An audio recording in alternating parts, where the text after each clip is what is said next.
let's talk about breakups, why don't we? Because we're just mad. Christopher Nolan's mad. He's mad at Warner Brothers. Shocker. We all saw this one coming. So, with the announcement that HBO Max will be moving to, HBO Max will be taking basically all the theatrical released movies for Warner Bros. Going forward, Nolan's going, yeah, that's not cinema, or that's not cinema. I can't pretend to do his British accent. And now it seems like Christopher Nolan will now be stepping away for Warner Brothers and will no longer be making movies under their banner. This is not surprising to me at all, but also at the same time, it feels like it's the end of a legacy, because almost from the get-go, Nolan has solely been a Warner Brothers guy. The Dark Knight trilogy, Inception, Interstellar, he's synonymous with Warner Brothers, and now that's not happening. I wouldn't be surprised if this happens with other people, like James Gunn or Denis Villeneuve, some other directors that have been screwed over this year with the whole HBO Max deal. I think this also lends credence to the thinking that there will be a bidding war for the services of one Christopher Nolan. Take Tenet's failures. I mean, Tenet still, I think, made some money, but not as much as it could have, because it was a bad movie from all accounts, and it was released at the wrong time. Take all that aside, Nolan is one of the only directors out there today that his name still commands box office money. And other studios, I'm sure, will want him very, very quickly. Michael, do you see a bidding war on the near future? And if so, who do you think will land the talents of one Christopher Nolan? Oh man, that is it. I don't know. Is it above Disney to go after somebody like this? I mean, he doesn't produce typically.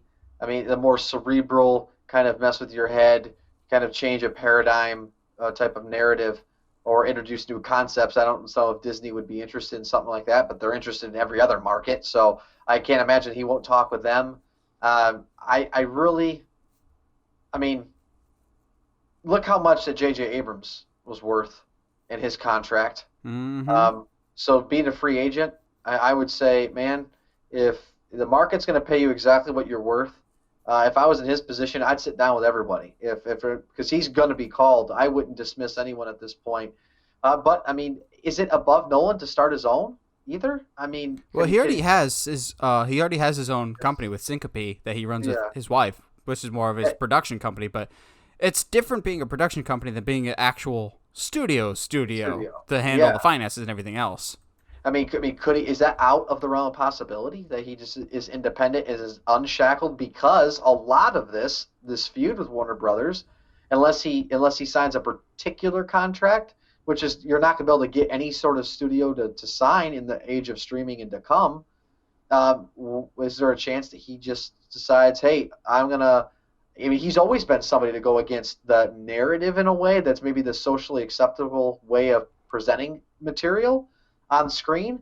Why not take a delve into a different way of actually having a studio? Do you need a massive studio to produce a good film? I don't know. This could be a way for him to live up to the Christopher Nolan brand and not do the by the numbers type of thing. So I'm so glad you said something about, do you think he goes independent? Because Christopher Nolan has made money hand over fist with his movies over the years. If he's not getting into a bidding war, if money is no object, I think he might end up with someone like Paramount, because like Okay. Tom Cruise will always talk them up, and Paramount maybe could use his talents more so than other studios.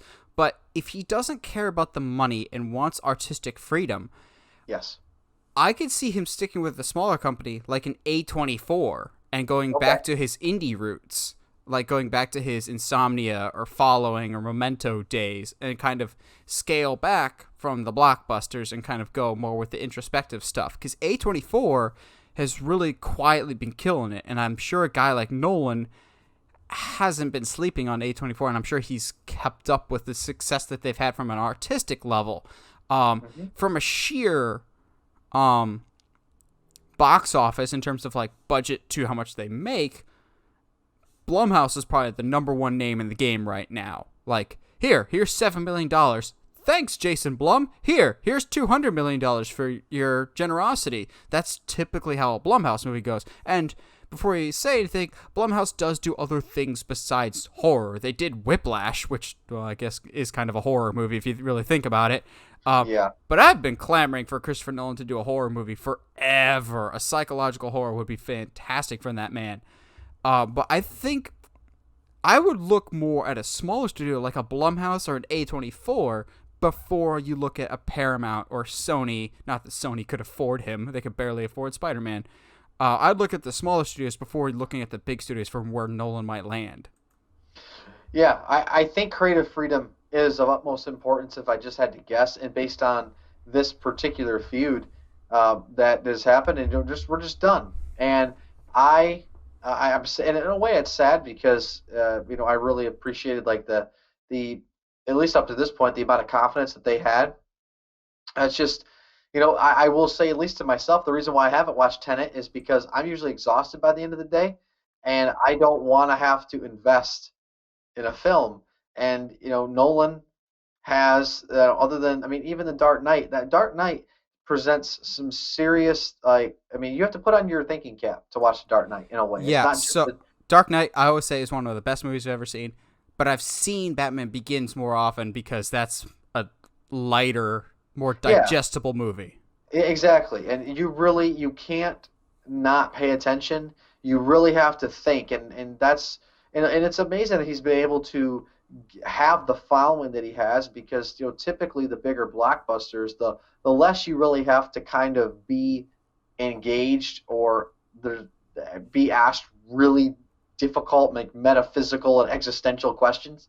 So for him, I think creative freedom is of utmost importance. I think he will go more independent, if not try to do it himself for whatever it's worth. And that's just a kind of a wild guess. I don't see him signing with a big studio, but I'd be very curious if he signed with a more independent one. I honestly think you'll see more films from him.